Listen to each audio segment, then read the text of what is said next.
All right, if you're deep into your SCMPE prep, you know that variance analysis can be, well, a bit of a beast. But don't worry, today we're going to crack the code on sales contribution variances. We're going to break it all down, piece by piece, so you can walk into that exam feeling like you've got this. Let's dive in. So let's set the scene. Imagine you're at a cool tech company. You sell two kinds of keyboards, a basic one and a fancy gaming one.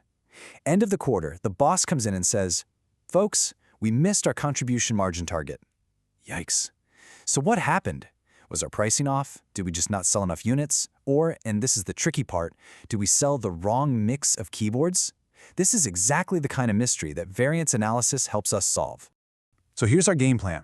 We're going to start with the big picture, the total problem. Then we're going to drill down, peeling back the layers one by one until we find the real root causes. We'll look at price versus volume, then untangle the mix and quantity puzzle, and finally connect it all to the wider market. And hey, make sure you stick around for the super fast formula recap at the end. It'll be worth it. Okay, every investigation needs a starting point. For us, that's the biggest, most obvious number, the total gap between what we hoped would happen and what actually happened. This right here is ground zero. The logic is really straightforward. What did we actually contribute versus what did we budget to contribute? The difference between those two is our total sales contribution variance. It's our main problem number. The formula is just what it sounds like. Actual quantity times the actual contribution per unit minus the budgeted quantity times the standard contribution per unit. Simple as that. Now hold on. Before we go any further, this slide is absolutely crucial. Seriously, to ace your exams, you have to speak the language. AQ is actual quantity, BQ is budgeted quantity, SC is standard contribution. You get the idea. You need to commit these to memory because every single formula we're about to talk about is built with these exact blocks. This is your foundation. Okay, so we have our total variance. The very first question we need to ask is, where did this come from? Was it because of the price we managed to get for our products, or was it about the sheer volume of stuff we sold? Let's split it open and see. Let's go back to our keyboard company. The price variance answers the question, did we have to offer discounts to move units, which meant we made less profit on each sale? The volume variance, on the other hand, tells us if the problem was simpler. Did we just not sell enough keyboards, period? These are two totally different problems, right? And they need totally different solutions. Now look closely at how this formula works. It takes the difference between our actual and our standard contribution per unit, and then multiplies it by the actual quantity we sold. See what that does? By using the actual quantity, we're completely isolating the price effect. We're taking volume out of the equation to see only the impact of our pricing. And here's the other half of that story. The volume variance takes the difference between how many we actually sold and how many we budgeted to sell and multiplies it by the standard contribution per unit. See how we're now holding the profit per unit constant? This cleverly removes the price effect and lets us focus purely on whether we sold more or fewer units than we planned. And get this, together, these two variances add up perfectly to our total variance. But we're not done yet. We sold fewer units is still a bit vague, isn't it? We can do better. Let's go one layer deeper and break down that volume variance into its own two parts. Okay, this is a really crucial point. Did our volume problem happen because the proportion of products was all wrong? Maybe we sold a mountain of our cheap, low-margin keyboards, but almost none of our super profitable gaming ones. That's a mix variance. Or was the mix basically fine, but we just sold fewer keyboards overall? That's a quantity variance. So the mix variance formula basically compares our actual sales recipe to the one we budgeted for. It calculates the difference between what we actually made versus what we would have made if we'd sold the same total number of units, but in the perfect proportions we planned.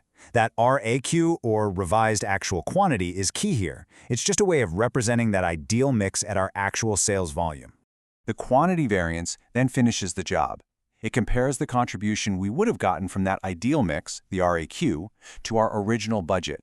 This masterfully isolates the impact of just selling a different total number of units, completely separate from the impact of selling the wrong combination of them. So, we've pinpointed a quantity variance, but why did it happen? Was it something we did wrong, or was it something happening out there in the big, wide world? This final drill down gives us that external view. This is where we shift from being accountants to being strategists. This is the big question. Did we sell fewer keyboards because a recession hit and the entire market for keyboards just shrank? Or was the market actually fine and we simply got outplayed by our competitors? These next two variances give us the answer. The market size variance is all about the tide that lifts or sinks all boats. It calculates what would have happened to our sales if we had just held on to our planned market share, but the whole market grew or shrank. If the entire keyboard market went down by 10%, this variance tells us the financial hit from that alone. It's often outside our control, but you absolutely have to know about it. And here it is, the moment of truth. The market share variance is our competitive report card. It isolates our performance against our rivals. It calculates the exact contribution we gained or lost simply because our actual market share was different from what we'd aimed for. Did we manage to grab a bigger slice of the pie? Or did our competitors eat our lunch? This variance tells that story, plain and simple. We've taken it all apart. Now for the most satisfying part, and a huge favorite on exams, putting it all back together to show that we understand how everything connects. And here is the magic. This is the reconciliation that ties it all together.